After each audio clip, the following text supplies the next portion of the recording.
নমস্কাৰ বাগিচাত পানী দি থকা অৱস্থাৰ পৰাই আজিৰ ভিডিঅ'টোৰ আৰম্ভণি কৰিছোঁ আৰু আশা কৰোঁ আপোনালোক সকলো ভালে আছে মানে কিনো ভালে থাকিব নহয় নে ইমান বেছি গৰম আৰু ইমান ৰ'দ যাৰ কাৰণে নেকি আমাৰ প্ৰত্যেকগৰাকী গাৰ্ডেনাৰৰে অকণমান দুখ লাগে এই সময়খিনিত ফুলখিনিয়ে বৰ কষ্ট পায় আৰু মই পানী দিবৰ কাৰণে ফুলত পানী দিবৰ কাৰণে এনেধৰণৰ এটা টেপ ব্যৱহাৰ কৰোঁ এই টেপটো থাকিলে বহুত বেছি সুবিধা হয় আপোনালোকৰ হয়তো কাৰোবাৰ ওচৰত থাকিবও পাৰে কোনো ওচৰত কিন্তু যিসকলৰ নাই আপোনালোকে এই টেপটো যদি পাইপডালত লগাই লয় তেতিয়াহ'লে নিজৰ ইচ্ছামতে পানী দিব পাৰে যেনে ধৰক যদি টাবৰ মাটিখিনি বহুত বেছি শুকাই আছে তেতিয়াহ'লে মই ফুল অপশ্যনটো ব্যৱহাৰ কৰোঁ আৰু বোলে মাটিখিনিত বোলে পানীৰ প্ৰয়োজন নাই কেৱল মাত্ৰ পাতত দিব লাগে তেতিয়াহ'লে শাৱাৰ অথবা কণ অপশ্যনটো ব্যৱহাৰ কৰোঁ আৰু এই সময়খিনিত বিশেষকৈ ৰ'দটো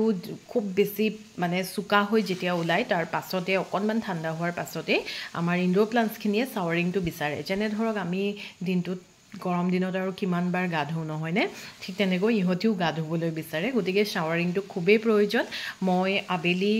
সময়তহে দিওঁ মই ৰাতিপুৱা সময়ত দিবলৈ একেবাৰে সময় মিলাব নোৱাৰোঁ গতিকে আমাৰ মাজত এনেকুৱা কিছুমান লোক আছে ধৰক গাৰ্ডেনিং কৰিবলৈ বহুত বেছি ইচ্ছা আছে কিন্তু সময়ৰ অভাৱত যেনে ধৰক ঘৰুৱা ব্যস্ততা বা চাকৰিৰ কাৰণে কোনোৱে সময় দিব নোৱাৰিম বুলি এনেকৈ সদায় পানী দিব নোৱাৰিম বুলি ভাবি এই গাৰ্ডেনিং কৰিবলৈ ইচ্ছা থকাৰ স্বত্তেও কৰিব পৰা নাই তেনে ধৰণৰ লোকসকলৰ কাৰণেও কিছুমান প্লাণ্টছ আছে যিখিনি প্লাণ্টছত নেকি বৰ বেছি বিশেষ প্ৰতিপালৰ কোনো প্ৰয়োজন নাই আমি ৰ'দ পাইছে নেকি বা পাতখিনি জ্বলিছে নেকি বা ৰ'দটো যোৱাৰ পাছত ইহঁতক শাৱাৰিং কৰাব লাগিব তেনেধৰণৰ কথা ভাবি থকাৰো কোনো প্ৰয়োজন নাই গতিকে আপোনালোকে যদিহে গাৰ্ডেনিং কৰিবলৈ ইচ্ছা পুহি ৰাখিছে সময়ৰ অভাৱত কৰিব পৰা নাই আজি মই মোৰ ওচৰত থকা এনেকুৱা ধৰণৰ কিছুমান প্লাণ্টছ লৈ আহিছোঁ যিখিনি প্লাণ্টছ নেকি আপোনালোকে সংগ্ৰহ কৰিব পাৰে কম প্ৰতিপালনতে ইহঁতি খুব ধুনীয়া হৈ উঠে তাৰ মাজত প্ৰথমতেই হৈছে কালাডিয়াম আমি সকলোৱে জানো কচু যেহেতু আমি সকলোৱে চিনি পাওঁ কালাডিয়ামসমূহটো কচুৰে প্ৰজাতি হয় ৰং বিৰঙী পাতৰ কালাডিয়ামৰ এটা বাল্ব আমি যদি এই বছৰত কিনি এটা টাবত ৰোপণ কৰোঁ এই বছৰ খুব ধুনীয়াকৈ পাত চাত ওলোৱাৰ পিছত এবছৰো নহয় 6 মাহৰ কাৰণে সিহঁতি আকৌ শুকাই থাকে সেই টাবটোতেই থাকিবলৈ দিব লাগে বাল্বটো তাৰ পাছত যেতিয়া আকৌ ইহঁতৰ সময় আহে নিজে সিহঁতি আকৌ মানে গজি উঠে যেনেকৈ আমাৰ বাৰীত কচুবিলাক থাকে বা বাৰিষাৰ বৰষুণ জাক পোৱাৰ লগে লগে কচুজোপা যেনেকৈ আকৌ লহপহকৈ বাঢ়ি আহে খৰালি শুকাই যায় ঠিক তেনেকৈ কালাডিয়ামখিনিও একেই গতিকে প্ৰতিপাল একেবাৰে নাই বুলি ক'লেও ভুল নহ'ব আপোনালোকে যদিহে গাৰ্ডেনিং কৰিবলৈ ইচ্ছা পুহি ৰাখিছে তেতিয়াহ'লে কালাডিয়াম সংগ্ৰহ কৰিব পাৰে মই ইয়াৰ আগতেও মোৰ এটা ভিডিঅ'ত কালাডিয়াম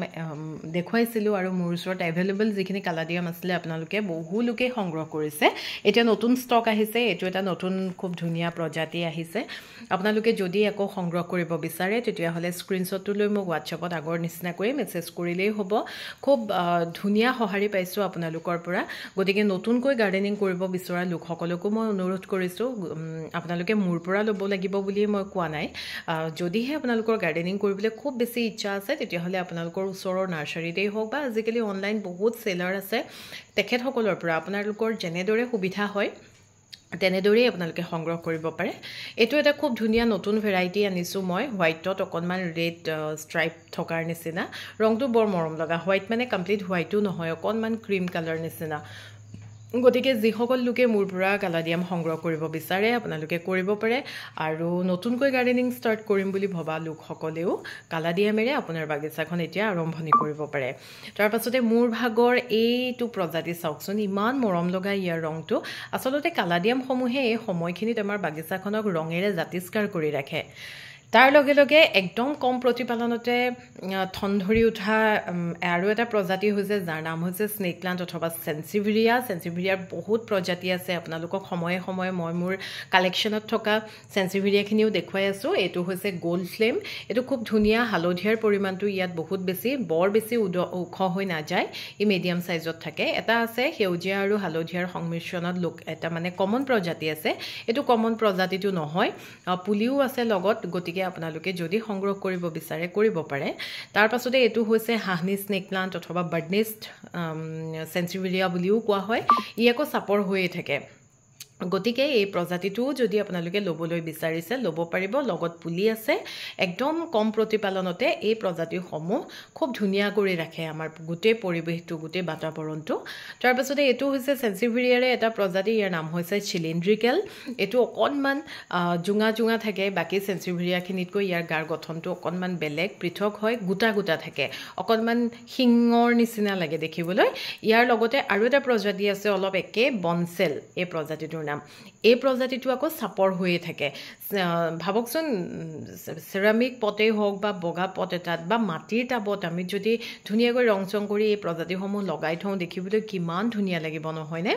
একদম বালিয়া মাটিৰ প্ৰয়োজন এসপ্তাহ 10 দিনলৈকে ইহঁতক পানী নিদিলেও হৈ যায় পানীৰ পৰিমাণ একেবাৰে কম হলেহে ইহঁতি জীয়াই থাকে পানীৰ পৰিমাণটো যদি বেছি হৈ যায় তেতিয়া কিন্তু এই প্ৰজাতিসমূহ মৰি থাকিব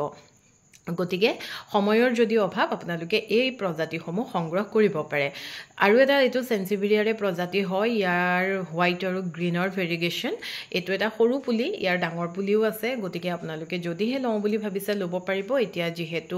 এই প্ৰজাতিসমূহে খুব পুলি প্ৰস্তুত কৰে তাপটো ভৰ্তি কৰি তোলে খুব ধুনীয়া লাগে দেখিবলৈ তাৰ পাছতে এটো এটা খুব ধুনীয়া প্ৰজাতি আৰু অকনমান ৰেয়াৰ লগতে এক্সপেন্সিভ হয় অৱশ্যে মই ল'ব পৰা এটা ৰিজনেবল প্ৰাইস দি আছো আপোনালোকে যদিহে ল'বলৈ বিচাৰে ল'ব পাৰিব কিৰকি এই প্ৰজাতিটোৰ নামটো ইয়াৰ পাতৰ গঠনটো বৰ ধুনীয়া আৰু ভেৰিগেশ্যনৰ লগতে সাইডৰ কাট বিলাক বৰ মৰম লগা গতিকে এইখিনি হৈছে সেন্সিভিৰিয়াৰ প্ৰজাতি আপোনালোকে স্নেক প্লান্ট ঘৰত ৰাখিব পাৰে যেহেতু পিওৰ অক্সিজেন প্ৰডিউসকাৰী এটা প্লান্ট বুলিও কোৱা হয় নাসাই ৰিকমেন্ড কৰিছে তাৰ পাছতে জিজি প্লান্ট জিজি প্লান্টৰ ফুল ফৰ্মটো হৈছে জামিয়া জেমিফোলিয়া কিন্তু দীঘল হৈ যায় কাৰণে নামটো জিজি প্লান্ট বুলি কোৱা হয় এটো গ্ৰীন জিজি প্লান্টটো একেবাৰে প্ৰতিপাল নোহোৱা এটা প্ৰজাতি দেখিবলৈও খুব ধুনীয়া লাগে এটো গ্ৰীন জিজিৰ প্ৰজাতি দেখিছে আপোনালোকে পটটোত কিমানডাল ষ্টেম আছে খুব ধুনীয়া বুচি প্লান্ট এটা আপোনালোকে যদিহে ল'বলৈ বিচাৰিছে ল'ব পাৰিব তাৰ পাছতে গ্ৰীন জিজি এটো হৈছে গ্ৰীন জিজিৰ আৰু এটা প্ৰজাতি আছে মোৰ ওচৰত এভেইলেবল সেই প্ৰজাতিটো হৈছে ব্ল্যাক জিজিৰ প্ৰজাতিটো দেখিবলৈ বৰ মৰম লগা সেউজীয়াৰ মাজত যদি আমি আমাৰ ঘৰৰ কৰ্নাৰটাত এনেকুৱা ব্ল্যাক কালাৰৰ এটা প্লান্ট ৰাখি থওঁ বগা পট এটাত লগাই কিমান যে ধুনীয়া লাগে দেখিবলৈ আৰু পোহৰৰ কোনো কথা নাই ৰ'দ বৰষুণৰ কোনো কথা নাই টিউবলাইটৰ পোহৰতো এই প্লান্টছখিনি খুব ধুনীয়াকৈ গ্ৰো কৰে গতিকে আপোনালোকে ব্ল্যাক জিজি গ্ৰীন জিজি আৰু এটা আছে ড্ৱাৰ্ফ জিজিটো অৱশ্যে মোৰ ওচৰত এতিয়া ষ্টক শেষ হৈ গ'ল আকৌ আনিলে মই নিশ্চয় আপোনালোকক দেখুৱাম এই প্ৰজাতিসমূহ আপোনালোকে ৰাখিব পাৰে তাৰ লগে লগে যিসকল নতুনকৈ বাগিচা আৰম্ভ কৰিম বুলি ভবা লোক আছে আপোনালোকে এইখিনিৰে আৰম্ভণি কৰিব পাৰে এটো হৈছে খুব ধুনীয়া এটা প্ৰজাতি ইয়াৰ এটা গ্ৰীন প্ৰজাতিও আছে কিন্তু এটো ভেৰিগেটেড হয় ভেৰিগেটেড পেডিলেন্থাছ দেখিবলৈ ইয়াক এনেকুৱা লাগে যে খুব সেন্সিটিভ কিন্তু নহয় ইউ একদম মানে লো মেইনটেনেন্স প্লান্ট ওয়াটাৰলেস প্লান্ট হয় আসলতে স্যান্ডি সয়েলত যদি আমি ইয়াক ৰোপণ কৰো পানীৰ পৰিমাণটো যদি একেবাৰে কম কৰি ৰাখো তেতিয়া হলে ই খুব ধুনীয়া হৈ থাকে আৰু খুব মৰম লগা আসলতে বিৰাট কিউট হয় এই প্ৰজাতিটো তাৰ পাছতে এটো এটা খুব ধুনীয়া প্ৰজাতি মোৰ খুব ভাল লাগে এই প্ৰজাতিটো ওয়াটাৰমেলন পেপৰমিয়া বহু লোকৰে আপত্তি থাকে যে এই প্ৰজাতিটো মোৰ ওচৰত কিয় নহয় আসলতে পানীটো যদি ই বেছিকৈ পায় তেতিয়া ই নাবাছে পানীৰ পৰিমাণটো একদম কম পাব লাগে বালিয়া মাটি হ'ব লাগে যাতে পানী অকমান দিয়াৰ লগে লগে মানে ড্ৰেইন হৈ গুচি যায় তেনে ধৰণৰ সইল হ'ব লাগে আৰু খুব ধুনীয়া জুপুহা এটা প্লান্ট আছে মোৰ ওচৰত আপোনালোকে যদিহে ল'বলৈ বিচাৰিছে ল'ব পাৰিব আৰু নতুনকৈ যদি গাৰ্ডেনিং ষ্টাৰ্ট কৰিম বুলি ভাবিছে আপোনালোকে এই প্ৰজাতিসমূহ জৰিয়তে কৰিব পাৰিব আজি মাত্ৰ মই মোৰ ওচৰত এভেইলেবল থকাখিনিহে দেখুৱাইছো আৰু বহুত প্ৰজাতি তেনে ধৰণৰ আছে যাক নেকি বালিয়া মাটিৰ প্ৰয়োজন লগতে পানীৰ পৰিমাণ কম হ'ব লাগে ওয়াটাৰলেস প্লান্ট কিছুমান আছে গতিকে আজিৰ ভিডিওটো আশা কৰো আপোনালোকে চাই ভাল পালে পৰৱৰ্তী এটা নতুন ভিডিওৰ সৈতে আকৌ আহিম হোৱাটছআপ কৰিব আগ্ৰহী সকলে ধন্যবাদ ভালে থাকক